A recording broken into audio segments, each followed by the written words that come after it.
How could you do this to me? You weren't there when I needed you. Don't you understand the pain you caused? Assalamu alaikum everyone, which means peace and blessings be upon you for the non-Muslim viewers out there. Welcome to episode 13 of my podcast. I'll be continuing my episodes, and today I want to speak about relationship with parents, specifically the problems and issues that we're facing today, whether it's at a younger age, whether it's at a older age. Respect towards parents, just general relationship in how we get along with our mum and dad. And last episode 12, we spoke about men's mental health, and I had a visitor, Güner, one of my friends, close friends, and we spoke about men's mental health. This episode will be a solo into parents and how we treat them, right? Just before I start, it should be about 45 minutes long. I just want to clarify mainly that I preach again is to all Muslim and non-Muslim viewers out there, right? My preach is general. It's mainly, I try to put my voice out there into the experiences that I've had, so I can help out anyone that can kind of take on this advice if they want to. So it can kind of give them a bit of awareness and a different perspective, right, from scholars and from what you mainly always hear, because I feel like we kind of always hear the same sort of lines repeated to us about hadith and the Quran, which again, I'm not trying to dismiss or belittle the hadith. Our Prophet Muhammad sallallahu alaihi wasallam, peace and blessings be upon him, the authentic hadith that is said about certain topics, or the Quran verses on topics, on this topic of parents, right? But we do have plenty of scholars online that kind of constantly preach these topics, right? And I kind of want to tackle it from a different perspective, yeah? And you'll understand what I mean as I explain it. But first and foremost, right, parents in the Quran are mentioned about 15 to 20 times. And there are about 40 to 70 authentic hadith. And some scholars say there's up to 100, right? That's relating to parents and how we treat them. So just getting into the verses of the Quran, Surah Al-Isra, your Lord has decreed that you worship none but him, and be good to parents, and do not say to them even oof, which is a saying of complaining or sighing, as you will in English. Speak to them with honor. Lower them the wing of humility, and say, my Lord, have mercy on them as they have raised me. Surah Luqman, be grateful to me and to your parents. Surah Al-Ankabut, we have enjoyed upon man goodness to parents. Surah Luqman again, if they strive to make you associate with me, do not obey them, but accompany them with kindness. And just a few hadith that our Prophet Muhammad sallallahu alaihi wasallam, peace and blessings be upon him, has stated. When one of the companions have come up to him and asked him the question, I think it went on, who comes first? And our Prophet said, your mother, and your mother 3 times. And then on the fourth, he stated that it's your father, just to show the importance of motherhood that comes before fatherhood, right? The best deeds another hadith. The best deeds are prayer on time and kindness to parents. A major sin also is, shall I inform you of the greatest sins? And that is disobedience to parents. Pleasure of Allah. Allah's pleasure is in the pleasure of father. Jannah and parents, heaven and parents, how they're related, how they are related. Well, woe to the one who finds his parents in old age and does not enter paradise. Pretty much saying that you have to take care of them, especially at an old age, all right? So these are just some of the verses, very important verses in hadith that clearly state that you have to be respectful to parents. So again,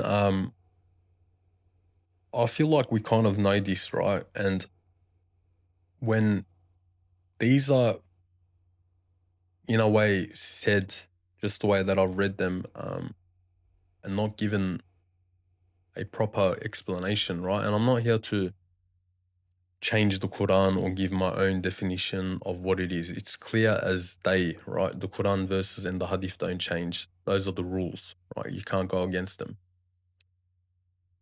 So, first and foremost, what we can see from the verses and the Hadith, right? You have to respect parents.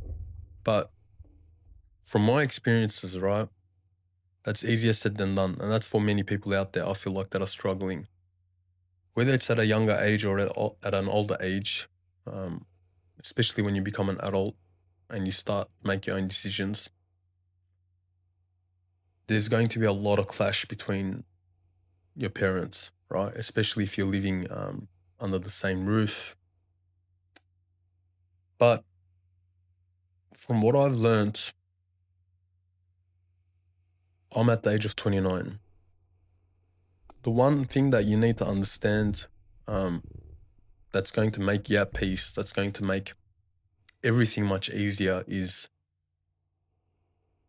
first, you need to be kind, even if you don't like it, right? And when you put that into your mind and you start treating them with kindness and respect, right? Whether it's doing chores, I help out with cleaning the dishes, vacuuming around the house, cutting the grass, as much as I can, right? Even if I'm in a bad mood or if I'm in a good mood, I say to myself, first and foremost, that I do it for the pleasure, for the sake of Allah, right?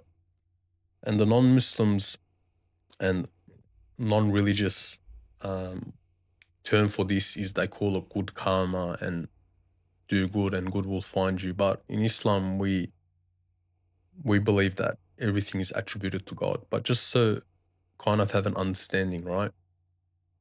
You need to do good for the sake of Allah, right? Even if you're frustrated at your parents, even if you're frustrated at the mistakes that they've done, even if you're angry, because the moment you start doing that, one, you become at peace. Yeah, it's about letting go. So once you let go of that past trauma, that what you call, in heavy words, hate and grudge, and you stop replaying it in your mind over and over again, saying, oh, but they did this when I was small, but they did that, and trying to pinpoint every single mistake in your mind. Take it from me, I'm not trying to come up here in front of the camera and be a perfect role model, right? I've done a lot of mistakes and I've had a lot of fallout with my parents, but if you see on my page, I've come out of prison and I've went through some life experiences, right? And I just want to preach this message to anyone out there that's, again, willing to sort of take on this advice just so they can kind of live the comfort or the experiences or the things that I've learned from my life at a much younger age, years from before. And I understand that maybe many of these things have been told to me back in my time when I was 18, when I was 15, right? But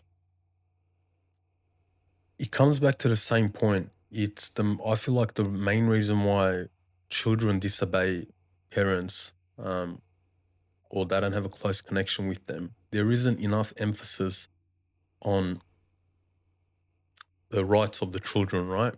There isn't enough emphasis on how does the child feel. It's not, I feel like over the years, it's always kind of respect the parents, love the parents, put up with it, deal with it, right? And I'm saying this in a way where you need to do this for your own peace, right? Again, like it's one, number one, it's what God commands, right? And generally with commandments of God, you realize that the number one important thing to realize is you have to do it whether you like it or not. So oftentimes we feel that we need to do these certain actions, whether it's prayer, whether it's um, worship or anything good, right? The moment you understand that even at times you need to pray where you don't feel it, right?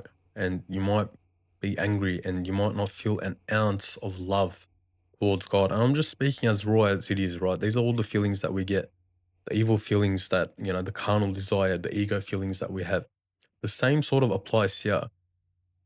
The reason why I'm saying this is the moment you start tackling life's problems with that perspective, one, it puts you at peace. And two, you know that you're doing the right thing. You don't have to do it with a smiling face. You don't. And that's like the first sort of perspective of it, right? And the second perspective is the moment you realize that parents aren't perfect, right? That's the truth. We often tend to realize or think that parents don't have any mistakes. Parents won't lie to you. Parents won't put you down. Parents won't trick you. Parents will, always do right by you. Like, I'm sorry to say, and I'm not here to cause drama. I'm not here to cause hate, right? I generally always speak of things that I feel like aren't spoken openly enough, right? These are the facts of life. Parents have mistakes. Parents are going to let you down. Parents aren't always going to have the best interests for you. Parents are going to be selfish at times. Parents are going to lie. Parents are going to deceive. Parents are going to manipulate, right? These things, it's going to happen. Why? Because we're human, right? Just the way I have problems, I might lie and I might deceive, and I have sins and I have mistakes, right? The same goes for parents. We're not perfect. Everyone has sins. Everyone has mistakes. So getting rid of that idea from your mind, not for the bad, right? But coming to the acceptance of that, saying, yeah, like you come to a point in a life where it changes for everyone, right? But you gain awareness at one point in your life and it really opens up your eyes and it kind of shatters your whole image on relationship and parents and, you know, that whole perfect image of, oh, I really thought my mom and dad wouldn't do this to me, right? And then when you find out or kind of connect the dots, saying, wow, like they actually did this on purpose out of selfishness, it's really hurtful, right? It is. There's no doubt about that. Um, but again, you've got two options here. You can replay it in your mind over and over again, and all it's going to do is just cause hate inside you. It's going to make your days toxic. It's going to make your mental health toxic. It's going to make you negative. And the truth be told is, and I'll be as bold as to make this statement, your parents are going to move on with their life, right? There's only so much that they can do. And this is sort of the other perspective that I'm talking about, where, again, I have the utmost respect for scholars and the people of knowledge, and of course, the Quran and the Hadith, right? But they are in a position, right, scholars and people of knowledge, where they aren't able to make these statements and get into these topics, which is fair enough. It's reasonable, right? But I can, because I don't have that title, right? I don't come here saying that, oh, I'm a scholar and I have this degree and I have this qualification, right? And some people can take this as, and that's the thing that I disagree with scholars as well, where when people choose to speak up about their experiences, you suddenly get blamed with, oh, you're changing the Quran and you're interpreting the hadith and the verses yourself. No, I'm not. No one, like, if you're truly not doing that, if I haven't stated that, or anyone out there that's sharing their experiences, if I haven't changed the verses, the wording that I've read out to you, the hadith, and I haven't disagreed with the Quran, I'm allowed to speak on my experiences with good intentions, right? But oftentimes we generally just get blamed and we leave all this whole understanding of Quran and religion to people of knowledge. But you need to understand that religion is brought down to you alone. It's between you and God. It's one on one, not the whole world, not anyone else. It's between you and God, right? So I've always stated this with all my podcasts and everything that I say as well. Even with the stuff that I say, take the good in it, and anything that you disagree with, leave it. Leave the bad. You feel free to disagree. Feel free to agree to the points. But out of this whole 45 minutes, if you can take one or two points that raise your awareness, that kind of open up your eye and give a different insight, that's all that matters. That's what generally gaining knowledge is from anything in life, right? But yeah, there's the children's side as well, right? Where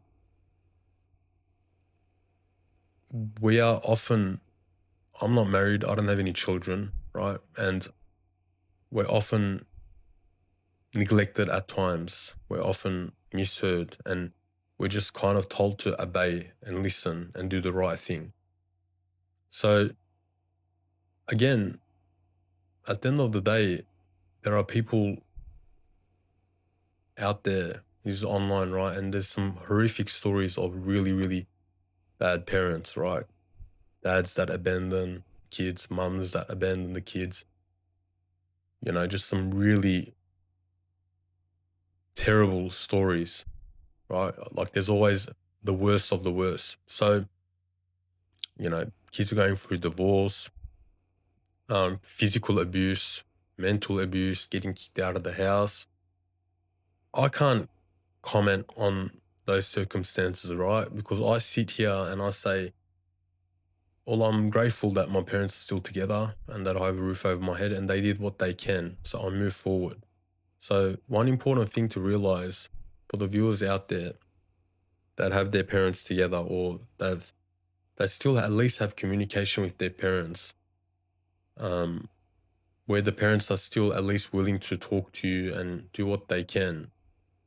It's very, like, it'll put your mind at ease to always look at people that have it worse. And this isn't in a way to look down on them. This isn't in a way to sit there and brag saying, oh, you know, my family's better than the others. No, it's so you can be thankful. And that's what Islam and religion teaches anyway. So again, it's all about perspective and how you tackle the situation, right? And that goes with everything. If you kind of always look up into people that are in a better position, where you're constantly comparing, where you kind of see your friend's family and you say, oh, why can't I have this? And why can't my parents be like that? And they're like this and they're like that. Trust me, I'm saying this as raw as it can be. I've done that for years, for many years of my life, and it brought nothing, right? If anything, it just brought more drama, it brought more arguments, and it just led down to a path where you're never, ever, ever going to get that answer or resolution that you're looking for, where you're content, right? Because truth be told, parents aren't going to admit that they're wrong, right? Like it's very, very rare where they'll come there and be like, yep, you were right. For the last 30 years of my life, I did everything wrong. That's like a really heavy statement for anyone to admit, right? So what falls on you as a son, as a daughter, is to do what you can for the sake of God, right? Because you need to understand that whatever good deed you do, even if it's just cleaning the dishes, and I say this openly to everyone, right? There's this whole stigma of, oh, males don't do the cleaning, this and that, and I'm an alpha male and this and that. Brother, I've been to prison and everyone did dishes and vacuumed there. You find out really quickly, what an alpha male is and what's what. So ignore and disregard all of that, right? That's, if anything, right, the moment you start changing within yourself is when you'll see change within your parents, right? And that's the rule with life. Change starts within yourself. But the moment, and I've spent my years trying to do that, where I didn't change myself, my character, the way I spoke, things that I did, and I just kept bottling up hate and anger inside me. And I tried changing the person across me. I tried changing my parents' character and attitude. But it didn't work because we're stubborn, we're human, right? We hate being told that we're wrong. We hate being told what to do. We hate um, taking orders, especially from someone that's younger than us, right? But you just need to let go. And at the end of the day, for example, I don't have any kids, but I've had my younger sister, and I'm currently 29, she's turning 18. I've seen her grow up, right? I remember it. And I have my younger nephew, that's 1.5 years old. And again, it's more of this perspective, right? Sit there and look at a mother or a parent with a child, with a newborn, right? And that's what I'd like to do as well. Yes, kids are cute, they're very fun to play with, but there's a lot of responsibility that comes with it. So personally, I haven't been able to take on that responsibility yet, as I don't feel prepared. But I have many friends that are married, that have children. And when you see the kid crying and chucking a tantrum, or, the parents changing the nappies where the kid has soiled himself, it smells disgusting, or the kid wakes up at 2, 3 a.m. in the morning and the kid gets sick, there is a lot of years and effort and hours put into just raising that child into surviving and becoming a human, right? And along that path, you're going to have neglect, you're going to have trauma, you're going to have um, mistakes. There isn't, like, forget the idea of anyone having perfect parents. Forget that. If you actually believe that even the rich, right, we tend to think that, oh, the rich have perfect parents. There's many people out there that the parents are rich, right, loaded, millions or billionaire, right, yet they still have arguments, yet the family still gets divorced, yet there's still drug problems, yet there's still mental abuse and physical abuse. You see this on social media, right? You see this in every day and age. Or the other way around, you see parents that don't have a lot of money, but the kid's really happy, right? So it's like, what I'm trying to say is it's a give and take, right? In life, with your parents, you might have, for example, your parents might be chill or relax in you going out. Yeah, just one example where you're a bit more free. But what you're giving up, or what you're missing out on, then you start complaining, saying, "Oh, I've been so free. Why don't they ever turn around and spend time with me, or why don't they ever care about me?" Right now, the other way around. Let's say there's a family and the parents constantly spend time with them and follow up on them, and wants to have dinner with them and wants to spend a lot of time. Now that kid will turn around and be like, my parents are too strict. I want to be more free. I want them to leave me alone. Like, do you see the comparison? You're going to complain in both situations. You can't have the best of both worlds. So again, like, you might have parents that aren't divorced, but then you have a family that the parents are divorced. You might have divorced family where the kid at least sees both the mum and dad and they're on good terms and good conditions, right? But then you might have a family where they're divorced and the mum and dad's in really bad condition and the kid hasn't seen, for example, the dad in years, right? So in every situation, there's the good and bad, right? And there is no perfect world. And the reason why we fall into this trap, right? And I'm saying it on my behalf as well.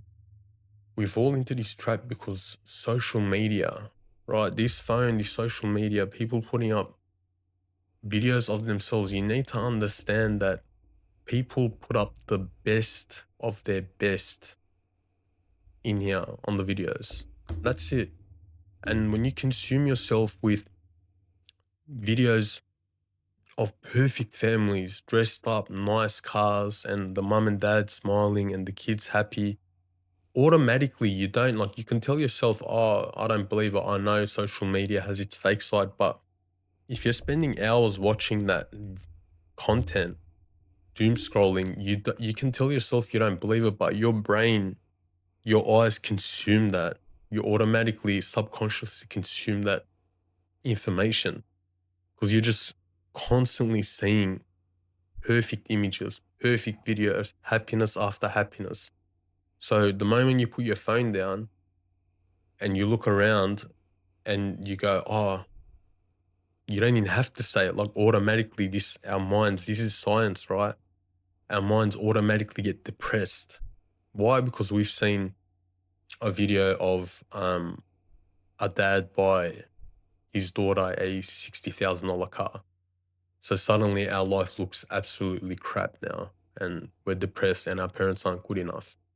So that's like another part of it. But coming back to the topic, right? Yes, your parents, I'm saying this for the children's side, yeah? And not a lot of people admit this.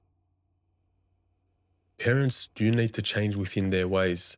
I understand fully that there's a lot of hadith and a lot of Quran verses on helping out um, the mum and dad and the parents. And as I've read them too, you need to be kind to them. You can't scream at them. You can't disrespect them, especially when they get older, right? One thing that we need to understand as well, right? This is again science. It's going to happen to me, it's going to happen to you. It's a part of life. If we do live till the age of 70, 75, 80, or whatever it is, after 50, 55, the body starts declining, right? It's a cycle of life. So you start off as a kid, 1 to 5, you're learning how to talk, walk, crawl. 5 to 10, school, and then you become an adult, 18, and then 20 to 30, 40 is pretty much your peak. You're gaining life experience. You feel young. You feel confident. As the years go on, you learn more and more. 40 to 50, same sort of example. You're constantly learning and growing, but then comes the downhill. After 50, 55, gradually you start declining. Both the body physically, you start having a lot more health complications. And today's day and age shows this very clearly. The brain starts declining. So I'm not trying to act like a doctor or a scientist here, right? This is just main common knowledge that it's good to know, just the basics of this. But you'll see older people act immature, right? Because they literally turn into a child. They'll start throwing tantrums, especially at an older age, 65 plus. They'll start saying things that they're not supposed to say. They'll start acting out. They won't listen. So you'll literally, the tables will turn, where now you might be at the age of 30 and you're looking at your parents that are 55, 60, or coming to an older age, where now you have to be the parent and be the logical one and make the mature choices and put up with their tantrum, right? That's the cycle of life. This is clear as day. These are facts of life, right? And the sooner we kind of come to acceptance with all of this and let go of the past, again, the number one important thing is you have to do this for yourself, for your own peace of mind. And my preach again isn't to just Muslims, right? It's to non-Muslims as well, because these are just characteristics. This is good behavior. These are good traits, right? And a lot of people would even, a psychologist that's an atheist, a non-believer in God, will tell you the exact same things: to be happy, to be content. Science and Islam goes hand in hand, right?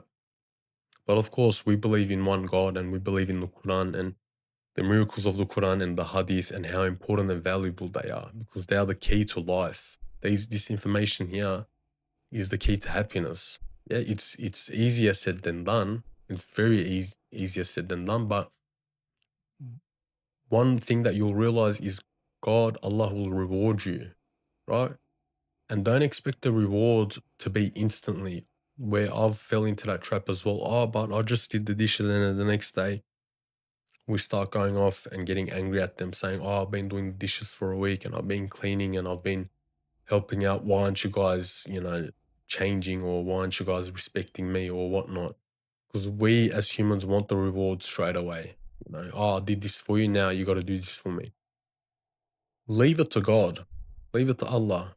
Just be patient, because the more kindness you do in any sort of kindness, whether it's charity, whether it's praying, and kindness to parents is the biggest sort of charity and good deed as well. You need to understand it's a part of worship, it's a part of religion. You're doing this for God, right?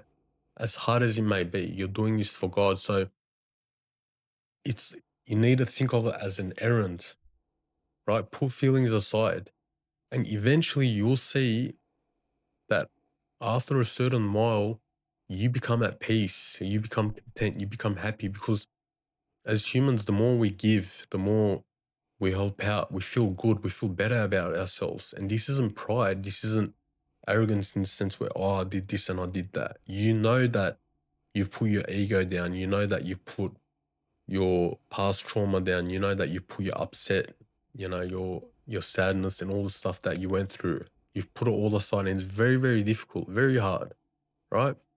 But another point that I want to make is, if you do need time alone and distance, then take that time alone and distance, right? Because religion isn't black and white. Like, I understand with all of these verses and hadith, they are pure gold. There is no wrong in anything that writes what's written in the Quran and the hadith. But we can't just take it as is and try to apply it, because what's going to happen is it's going to be too difficult. So you need to give yourself some time. If this means that, let's say you're at a point where you're screaming and you're arguing with your parents, right? And especially for men, we tend to let our emotions through anger, right? If this means, if it means you're going to go from that to taking a break, whether you live away from them or you live in the same house, but kind of cutting contact with them, keeping communication to a bare minimum, but you're doing it for the sake to work on yourself, to kind of grow past those problems, you're giving yourself time, then you need to do that, because change doesn't happen in a day. I can't sit here and be like, oh, forget everything that like all the wrongs that your parents did, and go and hug them and speak to them. Like that's a very, very easy thing to be like to say, right? But then if anything, we get colder from that because then we go, oh, then unfortunately we start blaming religion, we start blaming God, we start going further away from religion because we just take it as command, right? Oh, it's just I have to be good and full stop. My feelings don't count. What I went through doesn't count. It does count, right? It does. And nowhere in Islam does it ever say, like, the thing with religion in Islam, right? There's this part of it, but there's also the part of your rights. There's parts of the other person's character, haq, which is your rights of like your human rights of everything. Islam talks about all aspects, right? So if you feel hurt and if you feel like your rights have been violated, if you feel like you've been insulted, if you feel like your parents haven't put in enough effort and you have, and you've done everything that you need to do, nowhere in Islam does it ever force you to do something that you truly don't want to do, right? If it's affecting you in a really, really bad way, you need to take some time to yourself. But this doesn't mean cut contact with them. This doesn't mean don't speak to them for years. This doesn't mean that, oh, you go your own way and now because they are older, you're done. Now you can sort of take your revenge and let them deal with their problems and their issues. And now you're at a younger age and that's it. All ties are cut. Because you're, again, like it comes down to you're doing the wrong thing. It doesn't matter if you're right. Like you could be 100% right. Right. In like, I'm saying it doesn't matter in the sense where for your own sake, for your own growth, because you cut ties and you try going down that path of vengeance, keeping hate in your heart and all that, it's going to, like, that's just going to poison you. You're not going to be happy with that. It's not going to fix anything. Right. But it is important to take take that time, right? It is important to put boundaries. It is important to speak up, but you just need to do it in a proper way. And again, I wish I had done this earlier as well. I wish that, at times where there were people that have spoken about this more on a children's perspective, more of a, what the children are going through, what the youth are going through, right? Your problems matter, right? You have your own life, 100%. You have your own anxiety, you have your own worries. You want to make your own decisions. You want to be yourself, right? Don't hold back in that, but just do it in the proper way. If you need to, don't scream, don't shout. Do your chores, do what's fallen upon you. So show them saying, yep, look, I've done my chores, I've done what you've asked me. But then in return, be like, okay, I don't want to do it this way, I want to do it this way. Or I don't think that's right, especially if you're an adult, right? And you've come to an older age and you think that certain decisions, whether it's the course that you study, the job that you do, the decisions that you want to make, if you believe that they are the correct decisions and you believe that that's 100% the way you want to go, then by all means, do it, right? But you need to do it in a respectful way. But understand that parents have more experience than you. That's just life. As you grow older, you understand that with more experience, just living, you kind of see, oh, okay, I should have done this and I should have done that. But that's beyond the point, right? So these, again, my main point is there's two sides to a story. There's always two sides to a story. No one could ever sit here and be like, your parents are 100% right and the kid is 100% wrong. And oftentimes I feel like a lot of parents take advantage of this, especially with this ayah that I've heard my whole life. Oh, you can't even say oof, like you can't even side to your parents. But then you sit here and you be like, okay, you're like, especially if it's a Muslim family, to the mum and dad, you go, okay, you're a Muslim as well. We both follow the same religion, how come you're screaming and shouting? Islam also tells you not to abuse. Islam also tells you not to scream and shout. Islam also tells you not to physically hit anyone.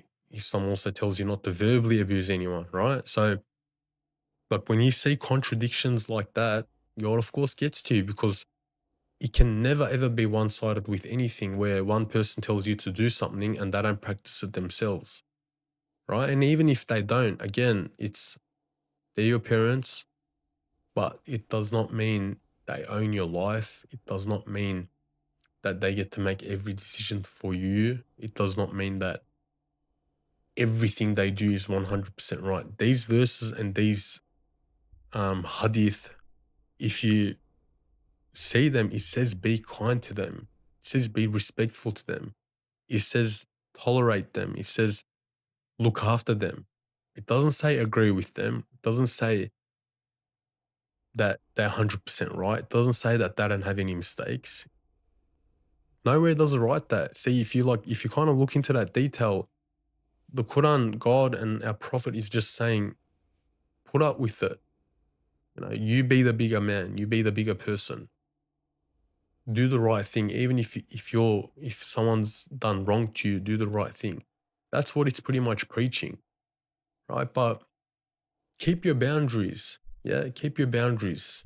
And oftentimes we need to kind of pull back and put our boundaries for parents to realize that we're important, that we're valuable, for them to kind of gain their awareness into thinking, oh, yeah, maybe I shouldn't have done this. Because what happens is when